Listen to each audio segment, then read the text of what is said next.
Welcome to the 44th episode of The World of Running. I'm your host, Aditi Pandya. Running season is in full swing with races happening every weekend. And as we are recording, we just finished the Tata Mumbai Marathon last Sunday. So, what's been fueling the popularity of running over the last 2 decades? Why is running suddenly becoming a desirable sport? The answer lies in the rise of the running communities. These communities provide support, offer valuable knowledge to new runners, foster camaraderie, and help turn running from a hobby to a serious pursuit. Before we dive into today's episode, I have a quick reminder. Please rate our podcast wherever you are listening. For more running tips, make sure to subscribe to our YouTube channel, Geeks on Feet, and sign up to our weekly newsletter. Today's episode is about building and sustaining running communities. And to help us explore this, we have Ramesh K. Ramesh is an IT professional running his own software company in Kochi. He started running in his 30s as a means to remain fit. Since then, he's ran 89 marathons till date, and the longest being 100 kilometers. He's been qualified for Boston Marathon for 6 times now and has been running barefoot for the past 15 years. Ramesh started Soles of Cochin in 2013. The group has been quite active with hundreds of regular runners with sustained motivation for people in and around the city. Welcome to our today's episode, Ramesh. Thank you, Aditi. So, so Ramesh, it's been a while since we've been thinking of doing this episode, and you've been busy, and you just got done with Wagamon Ultra, and I heard that it's been lovely. So, have you gotten enough rest? Yeah, I Since mean, then? as I always say to people, I mean, organizing is actually, race organization requires more recovery than planning itself because it is more tiring. But it's something that we all enjoy anyway. So, Great. thank you. Yeah. So Ramesh, it's been more than a decade that you started Souls of Kochi, and way back when you started, I'm sure the running scene would have been very different. And I'm sure things like number of runners that were interested from as hobby runners versus taking part in races. What was like, were there any similar communities back then when you started Souls of Kochi, and were you inspired by some? If you can throw some light there. Yeah. Well, running groups as just as ours, Soles of Cochin. I mean, there have been a few around even when we started our club. The most important ones that I've come across were Hyderabad Runners, for example, Chennai Runnings. There was the group, I mean, pseudo company group Runners for Life in Bangalore. That was probably the forefather of most of the running groups in South India. Then there was the group that Rahul Burgess had started, Running and Living. It was also a pseudo company group kind of an organization. And those were the main ones that we were in touch with at the time. I mean, we were familiar with.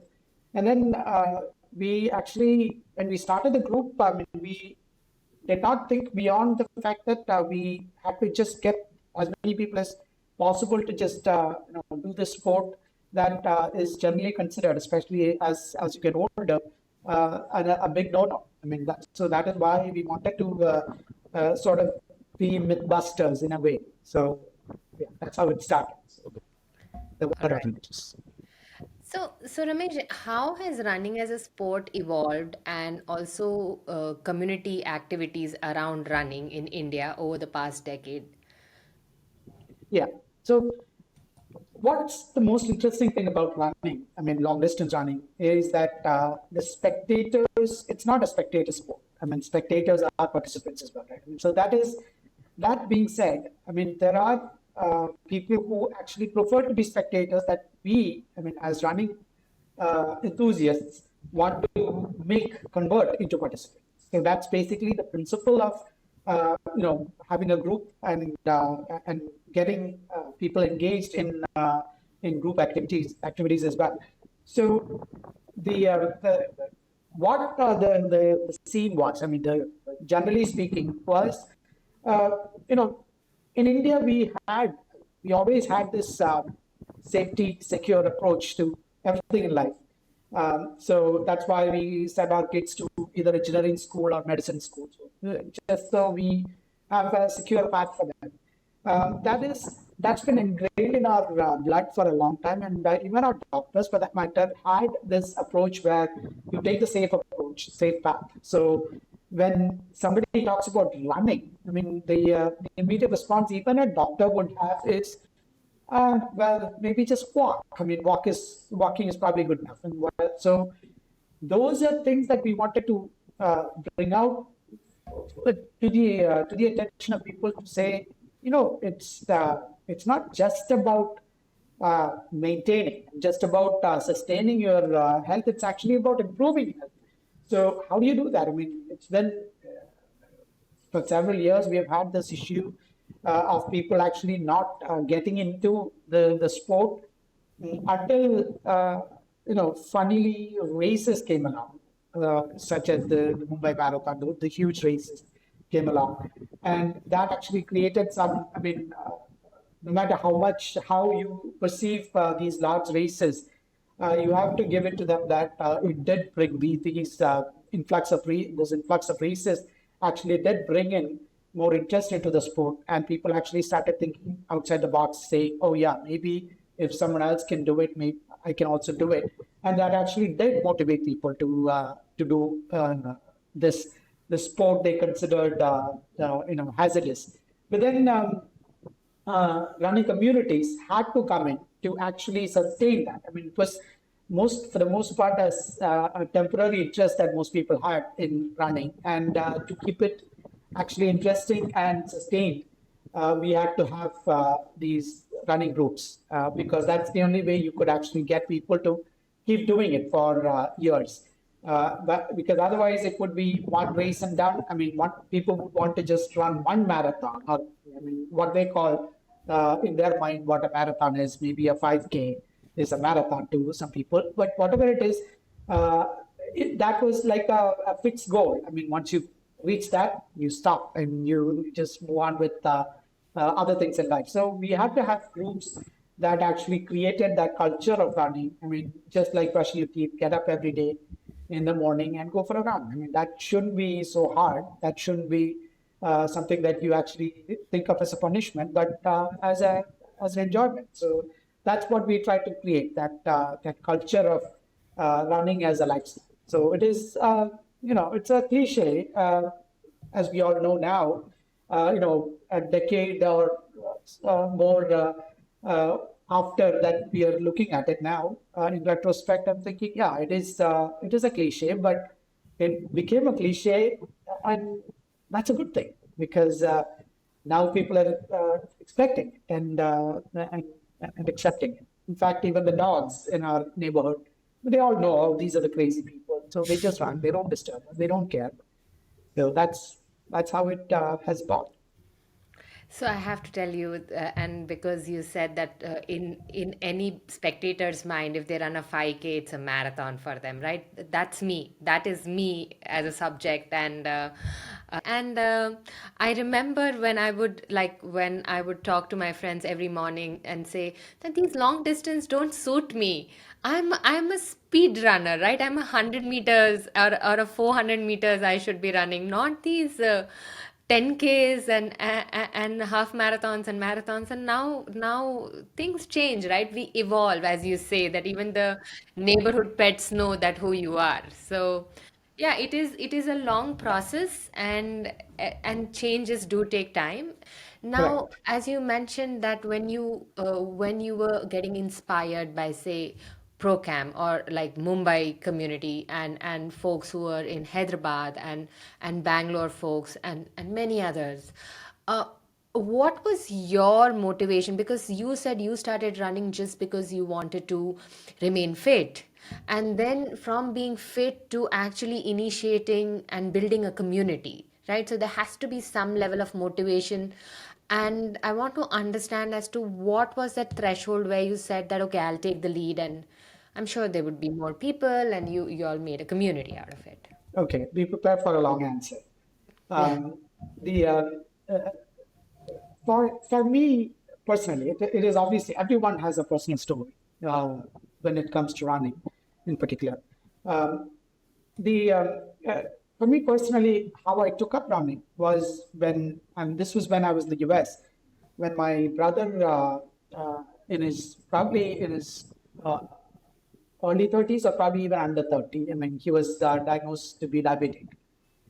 That was a trigger point for me because my doctor, the then doctor that I went to for my annual, he asked me like if, my family history, and I said my brother just got diagnosed to be diabetic, and he was like, "Oh, I won't sugarcoat anything for you, no pun. Um, that you will get diabetic unless you start something now. I mean, you start taking care of yourself right away." And that was possibly the trigger point for me to start doing something beyond just doing that typical couch watching TV and stuff like that. So that basically was my start of exercising in general. And when I found running to be the easiest for me because it requires almost nothing. I mean, right? I mean, you can just get out and do it without waiting for a team member or a facility, or you don't have to go anywhere. I mean, you can just get out and run. I mean, in fact, shoes are optional even. So everything is optional uh, yeah. So as I was saying, uh, the running itself. Was a result of that kind of a medical requirement in a way. But what happened was, as I started running, I had to keep myself motivated, and it was my then boss at the time who said, "You should run a marathon." He was a marathon runner, and I was like, what are you talking about? 42 kilometers? I mean, I would die. I mean, I'm not doing that. I mean, I was actually not running more than maybe 5 to 10K. And it was through relentless push from him that I actually signed up for a marathon. I had not run any races until then. I mean, now not even a 10K race. I mean, I had maximum I had run was a 10-kilometer distance, and I just signed up for a marathon. Uh, the Marine Corps Marathon in the US is it's a fantastic race. Over 20,000 runners, all full marathon runners. So we he also trained with me, and then rest is just a personal thing. Yeah, I finished the race. That's basically what the quick side of the story is. But then I came back to India in 2007, and my a friend of mine also was here from. He also came back from abroad and settled in Cochin, and he was also a runner, and he started pushing me to start a club and start because he is that kind of a social runner, and he likes to be in that social circle of running. I have been pushing it off, pushing it off. I told him, it doesn't work for me. I'm a, running by itself is a lonely sport anyway. You run on your own. You don't actually, no matter how much you think you're a social runner, you're still running just for yourself. So for me, it didn't fit well for me for some reason. So, but then he kept pushing it. I kept saying, I kept pushing back. And then what happened as a trigger again there was another personal incident that happened to me. As I was out on a run, again, solo, I got hit by a car and I broke my leg literally into two pieces. Okay. Uh, so that was a trigger point for him to tell me, see, I told you. I told you if we had a running group and we were actually running together or at least watching each other's back, this would have happened.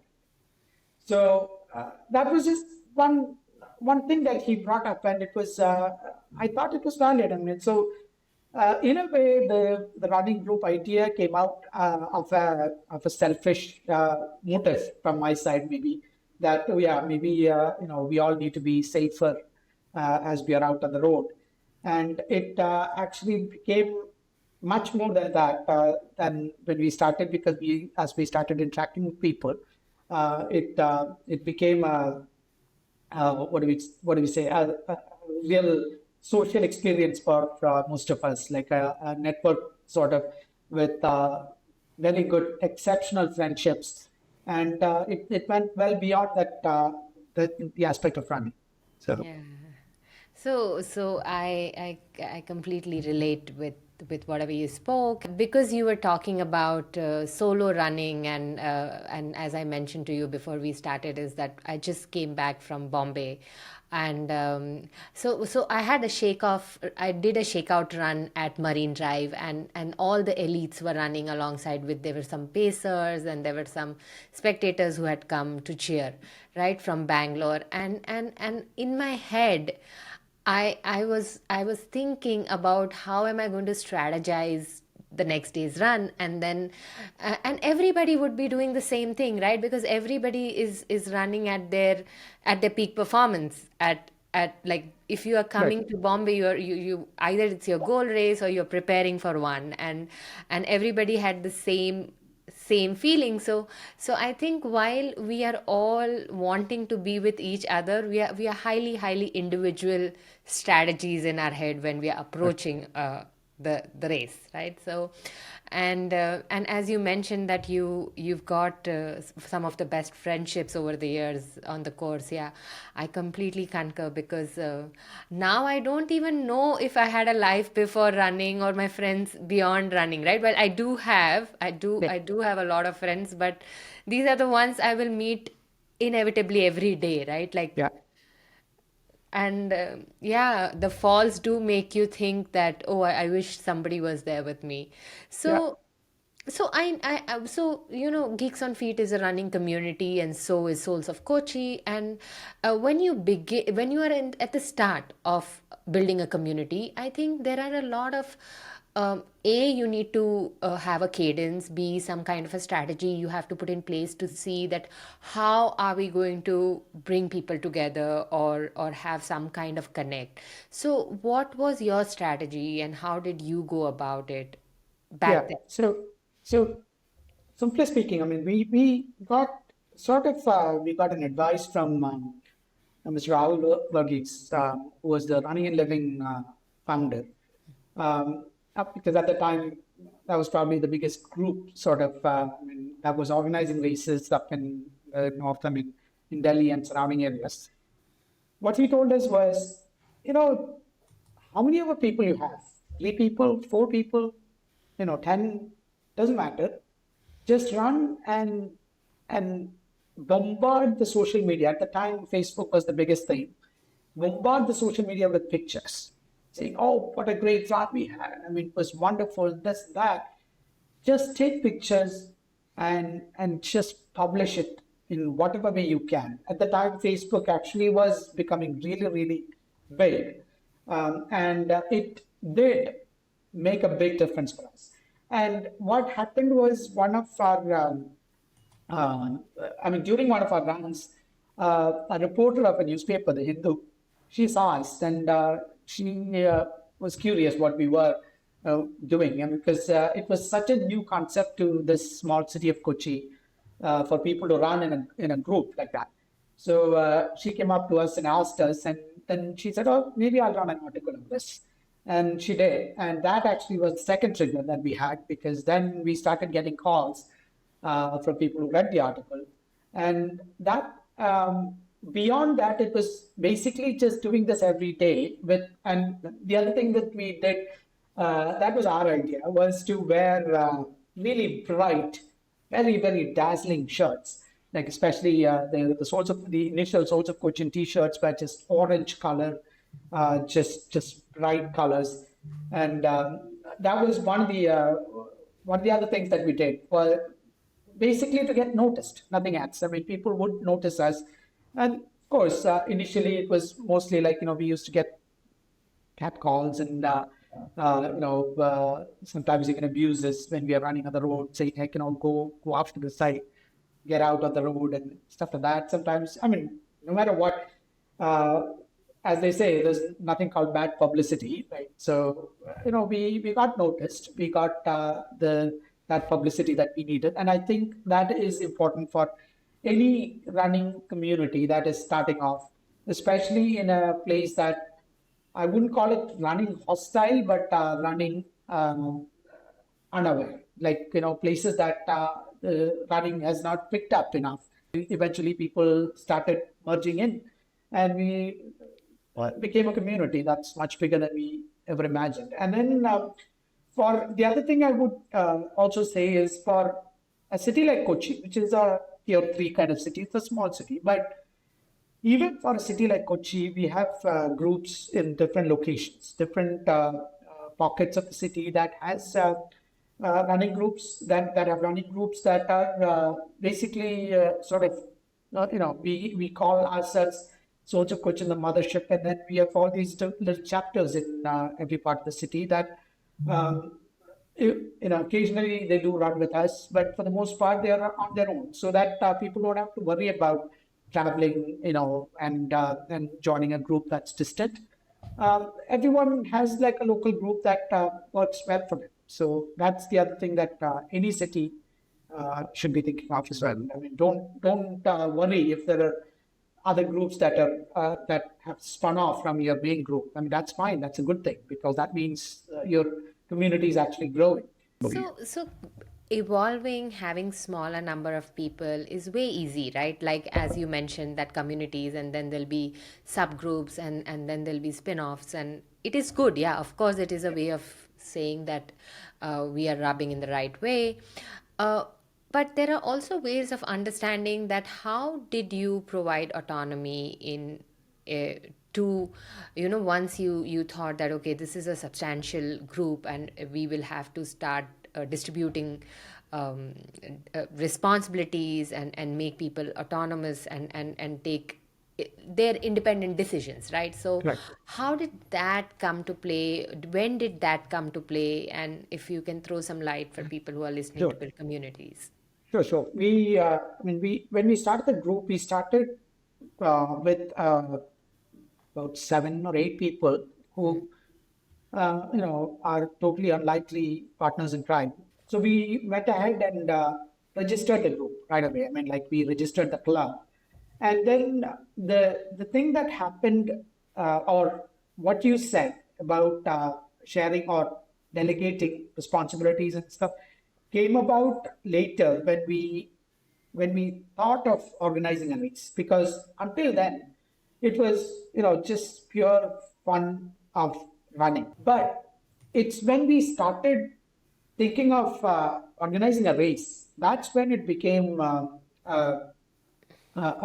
bigger challenge, because then we had to form teams, we had to actually have the full plethora of the organizing nuances, and that's where we actually, obviously for running communities, there are two ways of handling a running group.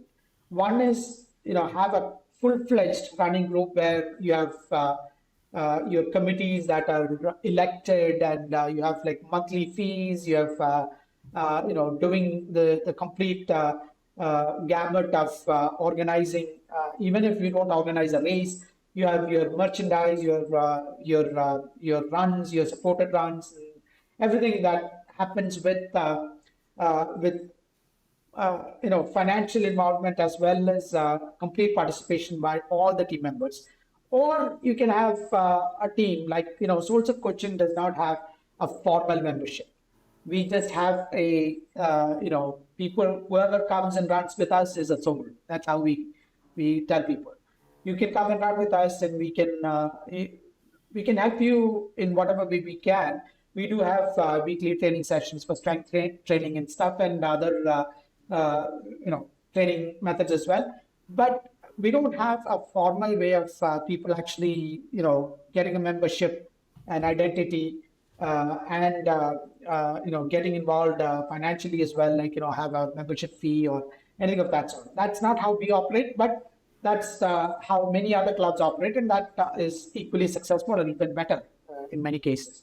Drifting back to your question, the delegation of responsibilities was done one basically in getting people some kind of ownership, saying, okay, when we have to have the race, we have to form specific teams with specific responsibilities, and each team had leaders identified who were given their tasks, and it was really satisfying to see people actually come up and offer themselves up for taking up these roles and taking up these jobs. And it was just like every other running community. I think people are actually more than willing to participate in this process of actually developing this community. I mean, it is something that I see in our community, in the running community, that people are more than happy to get involved with the club itself and the activities that we put forth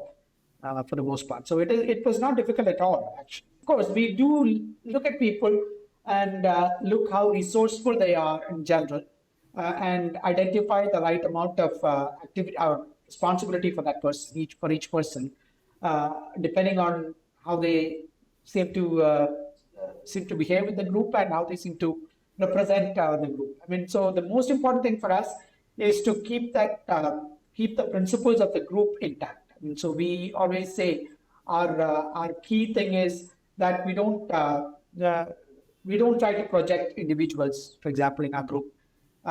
People who have done great races or long races or many races or whatever it is. I mean, we don't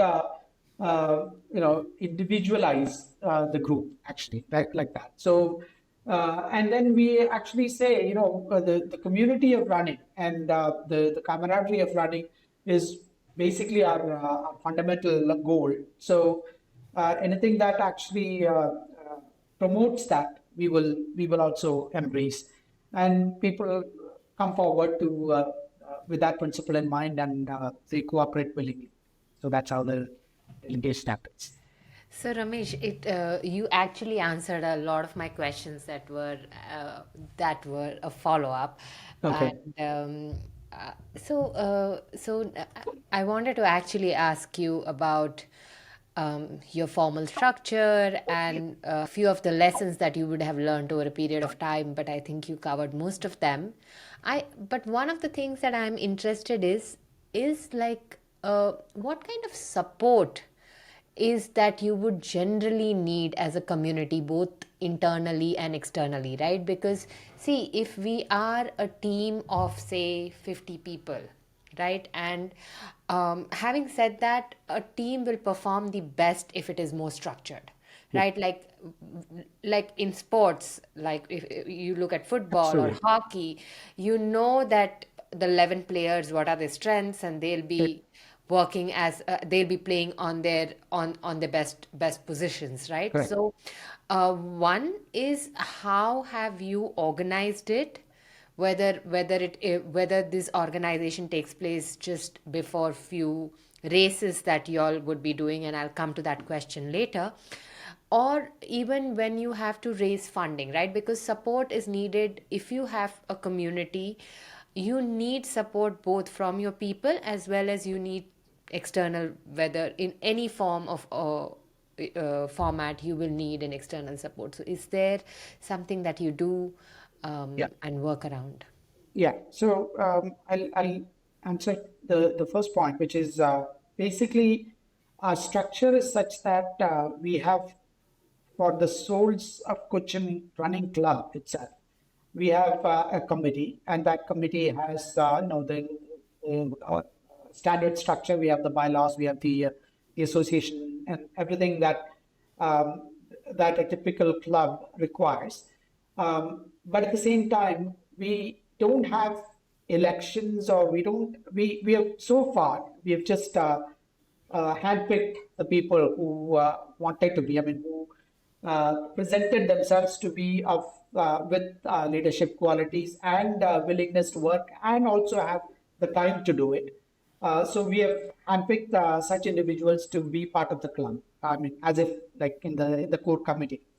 Now, beyond that, I mean, when we have races and any other engagements that we have to do, I mean, any other activities that, any events that we have to do, we have separate teams. Typically, the score committee will actually be just facilitating the other teams in their whatever events they are involved with. So, if it's a race, we organize the largest marathon in Kerala called the Spice Coast Marathon in Cochin, and that has, of course, I mean, it's a marathon, so obviously there's a lot of teams involved in it. I mean, there's a lot of responsibilities that we have to satisfy as different groups. So each one has a separate team that the core committee actually identifies a set of a core team for the race itself. And then that core team identifies individual groups and teams for all the activities related to that race. And then we let the individuals that we deemed the most fit to be the leaders of that each of those groups. And once that's done, they can identify others. I mean, they can actually handpick or they can suggest to us what team structure they would like. I mean, who the team members should be ideally for completing their part of the activity. So the uh, typically for races that we organize, being again, I mean, it's not a problem, generally speaking, because the majority of the activities for a race comes towards the end, like maybe the last 1 month or so. Before that, it's a lot of planning, and that can be done by a small number of people. And there's a lot of meetings and stuff that we have to do, especially with the authorities. That also requires again a small subset of people. So maybe not more than a group of 5 people is all what we need for the initial planning and initial meetings and setup of the entire race. But then towards the end, like towards the final couple of months, we do need a larger set of teams to execute all the functions. So it's by now. I mean, we've been organizing it for almost 10 years now. So by now, it has become almost like a well-oiled machine where it is a standard procedure. We switch people around, but it is definitely something that we have found that again people's availability being the biggest challenge for us for doing some of these things, because you need people with a lot of time, not just willingness and attitude. We also need people who have the time to do it. So because this is all done out of pure passion, it's only those people who have done it with that passion who can execute it right. At the same time, these are people that have their day jobs, and it's not easy for them to have the time to do it. So we have to juggle that.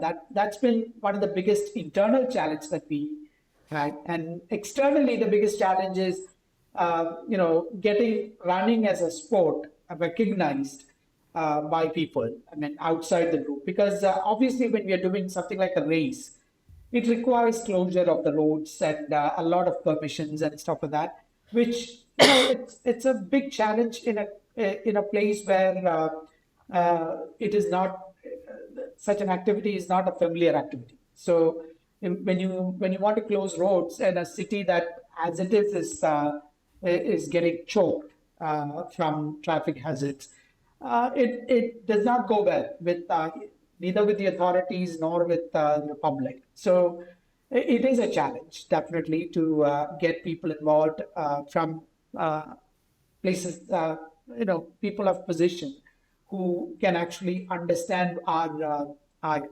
mission and vision. But we have been successful and lucky in the past few years that over so many years, we've been able to build that up a little to the point where we got serious help from these authorities now, because we have gotten many of those people also to run. So that is a help as well. So So, Ramesh, we spoke about internal working. We spoke about external help. Now, to keep a running community and enjoy, like having a certain level of encouragement, right, or recognition over the years. Um, we also require some kind of sponsorships, right? Because as you mentioned, that there is no registration fees that you take, and anybody who runs with you is a soul. Do you have any kind of annual celebrations, or do you have any kind of corporate community engagement? And if you Yeah, do, if you can throw some light around it. yeah, that's a good question. How we operate? I mean, and I'm not saying this is the best way or the only way to operate a running club. Um, is that we our sponsorship is generated primarily from our I shouldn't say sponsorship, our money. I mean, our funds are generated primarily from our one race, Spice Coast Marathon. I mean, the sponsorship from that race is basically our funding. And that is what we keep for most of our activities for the rest of the year, that we have to spend from our pocket, like from the club's pocket. Now, that also means that we have certain principles that we stick to, where we currently um, do not, for the club itself, we do not engage in any corporate sponsorships, because we believe that if we do that, I mean, it's again belief that I have always held on to my heart. If we do that, we are compromising our integrity. Like, for example, if we have a running brand that is ready to sponsor us, maybe t-shirts or shoes, or some. I mean, even if it's not just money. I mean, even if it's in kind, um, we don't take it. We say no, sorry. I mean, we cannot even be like our core group members will not even be ambassadors of any particular brand, because we don't want to make it sound like we as a club promote something that uh, compromises our stance on something. Like, for example, if there is a brand, if there's a watch or a shoe or something that we promote, and we find that to be not the best if someone else disputes that to be the best brand, then we look bad. I mean, we are compromising that integrity of the club itself, because we are saying we are trying to stay as impartial as possible. We are trying to just look out for the runner in us. So our sponsorship currently is limited to our races. We only have, in fact, our only sponsored race is one. I mean, we also have another race that we organize called the Mother's Lap. We also get some sponsorship for that as well. But in general, the sponsorship we raise from our races is what we use for the operations of the club itself. And we try to maintain that. I mean, we don't offer prize money for any of our races. That's also another principle that we have had so far. I mean, we've been able to maintain that. I don't know if we will be in future forced to give prize money out. It's again something that we consider a principle that I'm not sure if we'll be able to stick to it, because we might get pressured into giving prize money out. But as of now, we don't give prize money out to we do give prizes, as in like mementos and stuff, but we don't give any cash prize out. So Ramesh, which are your races as Souls of Bangalore as a community that you organize? Yeah, Soles of Cochin. Sorry. Souls Uh, of Kochi, sorry. Now, we have, as I said earlier, the flagship race is the Spice Coast Marathon that we do typically in October. That is in the city. It's a road race. We have full marathon, we have a half marathon, and a fun run in it. I mean, those are the three categories. Then we have our trail race, the ultra marathon that we do in January. That's in Vagamon, I think, which is about 100 kilometers from Cochin. It's a hill station kind of area. Uh, Beautiful. It's also called the Scotland of India. It's laden with beautiful meadows, tea plantations and these hills that have no vegetation in them. It's fantastic. Like there are huge rocks that you can climb up. So it's a technical trail race where you go through all sorts of uh, you know uh, vegetations or geographies, and it happens in January. That just got over. In fact, this year it did clash with the Mumbai Marathon. And the other races that we organize, I mean, we do, these are occasional, but one that we try to stick to every year is one called the Mother's Lap. It's basically to bring women out in general to run, I mean, to bust the myth of oh, women should not run, especially once they are older. In fact, mothers should not run is what the principle uh, uh, of many of our communities are. So we are trying to change that as well, and we're trying to get more women engaged in our sport. So this is done on Mother's Day, actually, and we call it the Mother's Lab for that reason as well. It's not just meant for mothers. I mean, women. I mean, it's for everybody, but we try to get most women, especially mothers, to get out of their homes and come for a race. That is the other event that we organize. And then we organized a few. I mean, they're on and off for popularizing some charity things and stuff like that in general. But we try to stick as much as possible to running as our only theme of any race that we organize. And then there are, all many of our satellite groups, many of our smaller groups organize their own races. So that's the other thing that happens throughout the year. In fact, uh, there have been weekends, even in Kochi, for a small city like Kochi, there have been multiple races just on the same day. Um, and that is, while it is heartening to see that, it's also, I mean, we have, I personally have this feeling that, racing should not be, I mean, it's interesting that Arvind brought up racing earlier. Um, Races should not be the goal of a running community, I think. I mean, it should just be a side thing. A race should just be a celebration of your running, and it shouldn't be the goal of having the race, having the running club itself. Organizing a race should not be, because I believe, I mean, in our group, we have a green charter where we believe that races actually are not a very eco-friendly activity. I mean, I don't think many races would actually create any kind of eco-friendliness.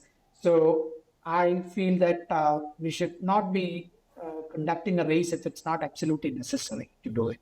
So that's why we try to discourage people when we are called and when we get contacted by people for helping with organizing a race. We tell them, no, I mean, let's just run. I mean, let's not worry about organizing a race, because we are talking about, all this, food and plastic waste and a lot of things that we would generate as part of this particular event that you want to do. I mean, is it really required? Is what you should ask yourself before you organize that race. So, Interesting. yeah. Personally, I really like. I mean, according to me, I don't do too many races, but I do enjoy occasionally that if I go for a race. Yeah. So I have one question for you, Ramesh. Is how can running communities across India collaborate to improve the running ecosystem? Right, like just to make the sport more Yeah, come forefront. that's a very good question, because this is something that I've been, you know, I don't know if you know Rajesh Vecha. I'm sure you do. I know. Uh, Rajesh and I have been talking about this for years now, and now that Rajesh is actually in sort of a controlling or commanding position to do it, because he's part of AIMS and that whole authoritative organization. I think we have something good in store, because the thing that we have always been thinking about it was the communication between running groups and running communities, and the fact that there's a lot of things that each running community is each community requires that everyone has to reinvent their wheels, and that's not required in many cases because it's been done by many people before them, and you should just be guided to do what was already done, and you don't have to, for example, if you have to get people to run. I mean, how do you do that? I mean, it should be there should be a standard charter to do that. I mean, it should be very simple. You just go around, get people to look at you and say, come run with us, get medical checkups done, get doctors involved, I mean, if you want to organize a race, that's another aspect of it. I mean, get people to bust this myth of running being bad for your knees, for your heart, for your overall health. All those things can be done using standardized methods. Like you can have talks in these corporates, companies, or other organizations where we can actually be represented, like the running community can be represented to be these mythbusters and stuff like that. And these are all things that the cooperative uh, I don't know, cooperative agenda of these running communities can take up, because this is, and even when it comes to races, for example, like vendors, there are so many vendors for everything now that we should be able to get that information across between these communities that there is for t-shirts or timing or anything that requires some kind of communication between people, between the community, that will help each of these communities. And then there are injury prevention clinics that you can do between communities, that you can actually communicate and get people to participate. And you can communicate about other things like even sponsorships and everything. I mean, there is a lot more that can be done than what is available today. I mean, between communities, there's a lot more synergies that are possible that we absolutely need to promote. And hopefully we will get to that soon, because we Rajesh had actually interacted with RRCA, the Roadrunners Communities of America. It's basically an organization of all the running groups, a confederation of all the running groups. It's high time that we have that in India. I mean, we need to have that, and that confederation should be able to facilitate this communication between groups, and also help each other. I mean, basically, whether it is getting people to run or to organize races or to consult for injuries or training purposes, all of that. I mean, we should be able to do all of that. So, So we are almost coming to the end of the sure. today's episode. I also wanted to ask you, if somebody, like if one of the city wants to start a running community, what are few of the learnings, or what are the few things that they should keep in mind, like when they start? Yeah, I mean, the number one thing that they say, right? I mean, like everything else, the number one thing that you have to keep in mind is safety. No doubt, safety is the most important thing, especially if we want to get more and more public participation. People should feel comfortable coming in and running with us, and whether it is a man or a woman, or anyone for that matter, a child. I mean, they all should feel uh, both safe and comfortable and happy being with a group. So the first thing you have to uh, give out is a vibe of friendliness, and for that, I think what you do is like I was saying earlier, just um, get yourself as visible as possible, and also make sure that you look and everybody who's in the group looks happy. I mean that that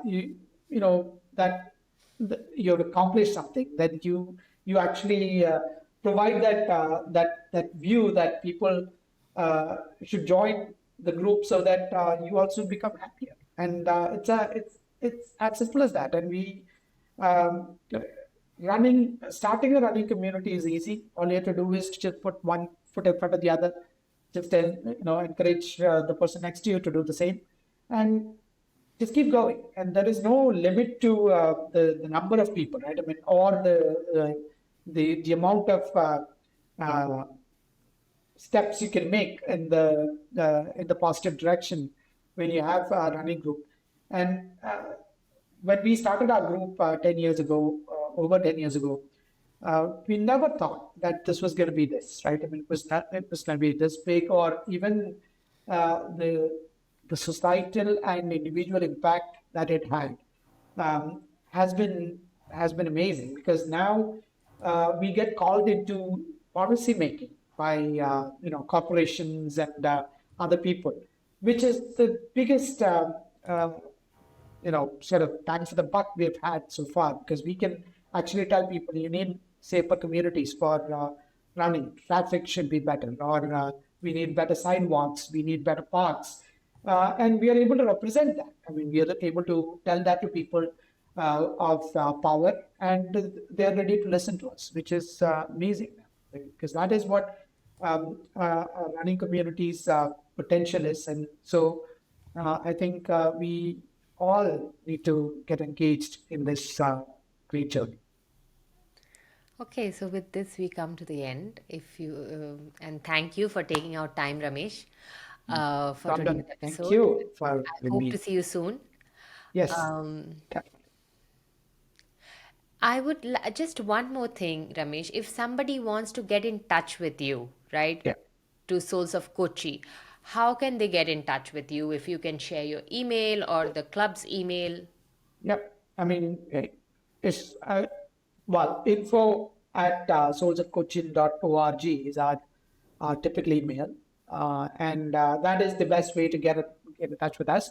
And like I said, we started out on Facebook, and our Facebook is still active. I mean, our Facebook group. I mean, we have a group called Souls of Cochin, in parenthesis Cochin Runners. That's another way to get in touch with us. And you can join the group, and we have all the information out there as to whom to contact, and depending on which location you are in, you can contact a different person, and you can join us. Again, as I said, if you put one foot in front of the other, you are a soul. There is no restriction on who can run, who cannot. There's no restriction about the timing. There's no restriction about the distance. Nothing. I mean, you can just come in. You can just join us, and you'll be a runner without before you know it. And info at sourceofcoaching.org is the email ID that I would give out to people. So Great. Thank you. All the best, thank you. and hope you have a good running season. Thank you, Aditi. And thank you for having me. And this has been great. Hopefully, we get to spread the joy of running as a community.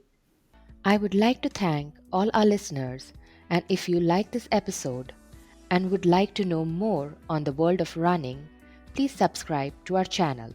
And if you know of someone who is starting their journey into fitness and running, do share our podcast link with them. I would like to thank my friend Arvind for editing, sound recording, and taking care of the post production for this podcast. If you have any suggestions on improving the content of the show or topics you would like us to cover, please share it by emailing us at connect@geeksonfeet.com. Or you can also reach us through Twitter, Facebook, or Instagram